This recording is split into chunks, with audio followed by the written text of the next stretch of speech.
aking pangalawang makeup tutorial na ituturo ko sa inyo sa Tagalog. So, ang look na to, ito yung pwede yung suotin for Noche Buena. So, unang-una gawin niyo yung foundation nyo, tsaka yung kilay nyo, tsaka yung concealing. Meron akong video doon, so lagay ko na lang ulit yung link sa information box. So, next, ang gagawin natin ngayon yung eyes na. So, kailangan natin ng base for eyes. So, kasi madami tayong lalagay na color sa eyes. So, again, gagamitin ko yung NYX Jumbo Pencil ko. Pwede nyo rin gamitin yung, yung galing sa e.l.f. Yung eyeshadow primer doon. 200 plus lang yata yun. Pero ito yung gusto kong gamitin. So, lagay ko lang sa lids.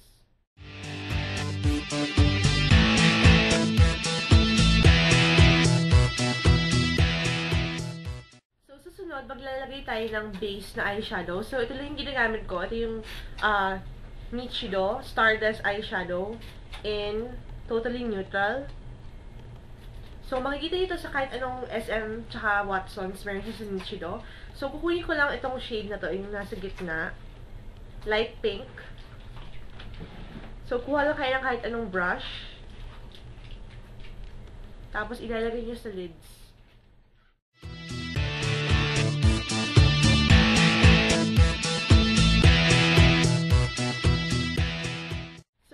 Kuha kayo ng gold na eyeshadow, kahit anong gold na eyeshadow meron kayo.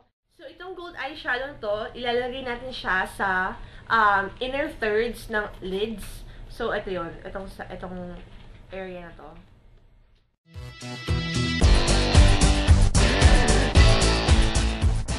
So, after ng gold na eyeshadow, babalik tayo dun sa Nichido na palette na pinakita ko sa inyo kanina. Kukunin natin tong eyeshadow, yung pinaka-dark.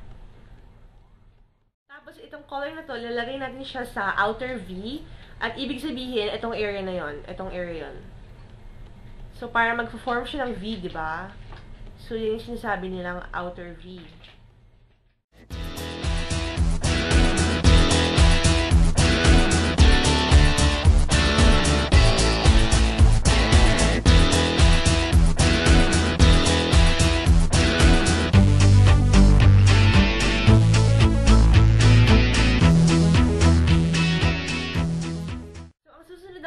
Gagamitin natin ay deep na violet. So, kahit anong dark na violet, pwede yung gamitin.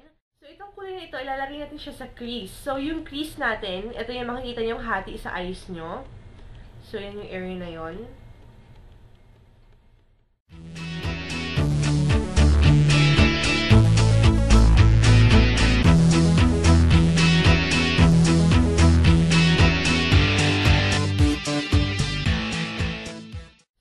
Kuha tayo ng silver na eyeshadow na kumikinang at ilalagay natin to sa inner tear ducts.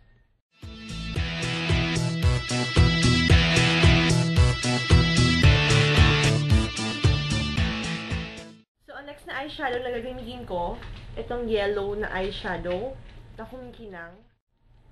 Tapos, ilalagay lang natin siya dun sa area na may gold na eyeshadow kanina.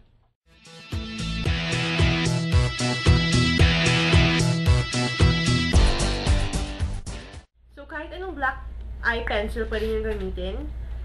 So, ilalagay natin yung eyes natin.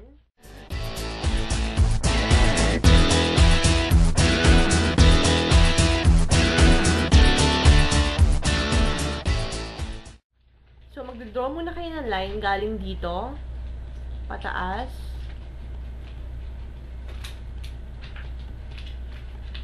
Tapos, i-connect nyo itong pinakataas papunta sa lash line.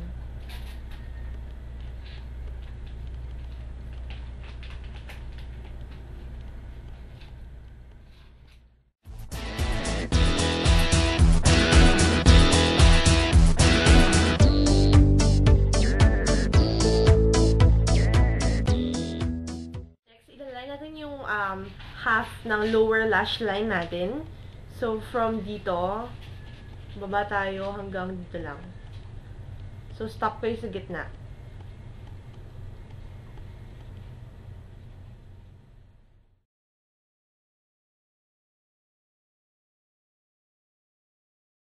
So, huwag niyo kalimutan i-blend yung end ng eyeshadow natin. So, i-blend nyo lang siya. So, hindi na siya mukhang sobrang harsh.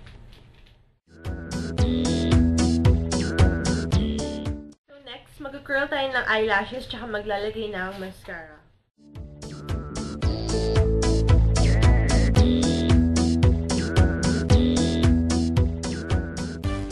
Para naman sa lower na lashes, ilagay lang ng mascara yung outer half. So, kung saan nag-end yung eyeliner natin kanina, so sa gitna lang. So, ito lang yung lagay ng mascara.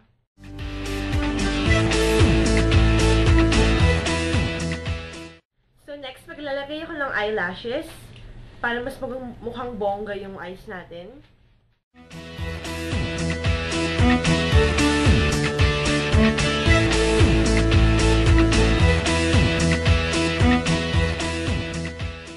So, habang pinapatuyo yung lashes, pwede na tayong mag-contour. So, ito yung mas nagpapapayat sa mukha natin. So, ginagamit ko lang yung powder from Maybelline na mas dark sa skin ko. Tapos yung Sigma F80 na brush. Tapos ang gagawin nyo lang, ilalagay nyo lang siya dito. So, gawin nyo yung fish face para makita nyo kung saan yung hollow ng cheeks nyo.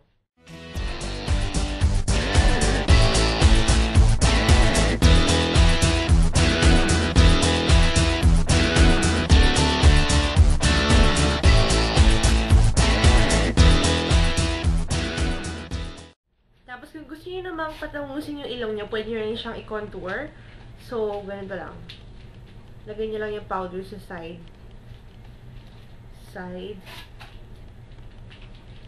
Tapos, dito. So, ang susunod natin ay blush. So, gamit kayo ng kahit anong blush. Meron din sa Everbelena, sa Nichido, sa Careline, kahit anong blush na gusto nyo. Tapos, ilagay nyo lang sa apples ng cheeks.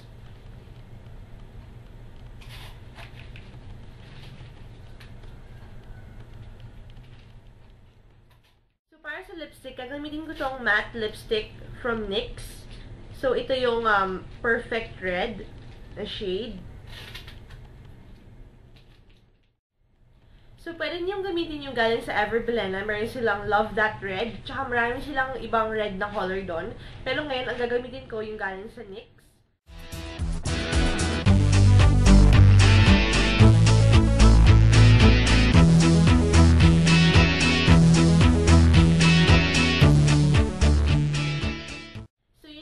Na look natin, pwede nyo ikulot yung hair nyo para mas mukha kayong bongga sa mga party nyo tsaka sa mga sa Noche Buena. So, sana nagustuhan nyo itong tutorial na to. Kung meron kayong mga tanong, ilagay nyo lang sa comment sa baba. Tsaka lahat ng mga ginawa ko ngayon, i-vlog ko siya. So, kung hindi nakuha yung mga steps, pwede nyo basahin sa vlog ko. So, salamat sa panonood at magkita-kita tayo sa susunod kong video.